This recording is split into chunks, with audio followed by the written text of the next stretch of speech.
الله أكبر الله أكبر. Allah made me not good at some things. I have a limit. I'm not good at accounting. I'm not good at remembering conversations. My mother is.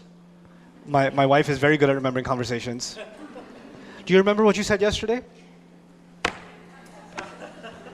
If I'm being honest, I don't even remember what I said 1 minute ago, if I'm being completely honest. Do you remember that game in 1992, the World Cup final? Yeah, that was awesome. But do you remember what you said yesterday? Nope, I got nothing. There are some people that can remember some things, not remember other things. I'm good at creativity, not good at management. This is the thing. There are some people very good at organizing, but not very good at patience. Right? Happens. Usually organized people, very impatient people. It's a thing, all right? Because they see any chaos around them, they're like, you know. So here's the thing. Yes, I have free will, I have choice, but I have intellectual limits. I have capability limits. I have physical limits. There's a limit to my height. There's a limit to my strength. There's a limit to my physical ability. There's a limit to my economic mobility, right? There's a physical bodily limit, and that limit is a jibillah. You know, there's a saying in Old English: you can't grow out of your skin. You know what that means? You're made a certain way, and you need to know what you're capable of, and you also need to know your limits, right? If you're not designed to swim, Allah created you like a rock, and so you just bloop, you know. I had a friend who he could drown in 1 foot. It's a miracle from Allah that he could do that. We went to this place, he went on a slide. It was a kid slide. It was a slide. You could stand up on it, your knees won't even be wet. And he's like, wah, wah, wah. Like, what? Allah didn't make you for that, right? So there's the limit placed within our genetic makeup. There's siblings, some siblings super genius, super creative, super academic, and the other one super athlete, but don't ask him to study. Allah made two different jibillah, you understand? So there is this body that Allah gave us, and this mind, these genetics that Allah gave us that are all different for all of us.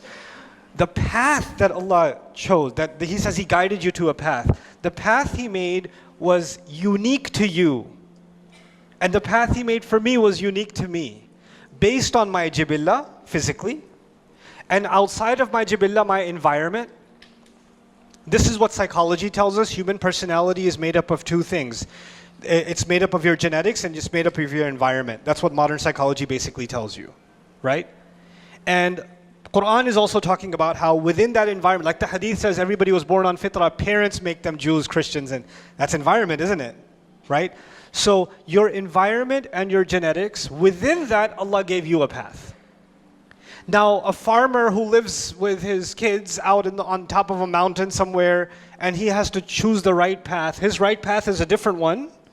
And the manager of a multi-million-dollar organization, he's a VP or something like that, his jibillah and his path is a different one. The choices he has to make or she has to make are different ones, you understand? And so each one of them was given the right directive to come back to Allah to do the right thing, and it was put inside of them. This is the jibillah from the body point of view. But then there's the grueling test and the ruh. The ruh itself, meaning there's my physical limits, but then there's my spiritual core inside. That spiritual core also exists inside me. It also has a voice. It also has a say. And it cannot be found in the study of psychology. It cannot be found in philosophy. You can't find it in those studies. But I know it exists because you just know it does.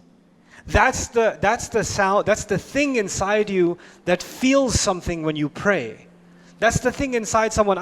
Incidentally, I met a woman yesterday. Before coming here, I had a craving for a donut. Don't ask me. So I went to this mall, and I'm getting in line. There's a popular donut place. I won't tell you which one.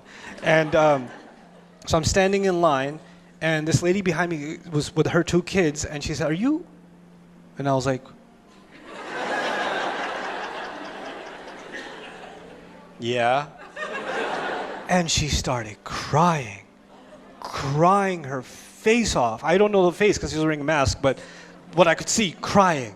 And she had these two little kids, and she goes, I'm actually Buddhist, and I've been looking for Allah, and I've been praying to Allah, and I just found your videos, and it's helped me go through so many difficult times, and every time I pray to Allah, I just know something in my heart is taking me back to it, and I'm listening to her like,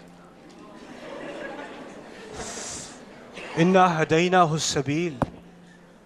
Allah put something inside you, this ruh inside you, it knows where it came from. And it knows it was guided, it was put with a guidance to go back. So it's always finding a way back. Inna hadaynahu sabil. So this is actually the test of the ruh itself. Allahu Akbar.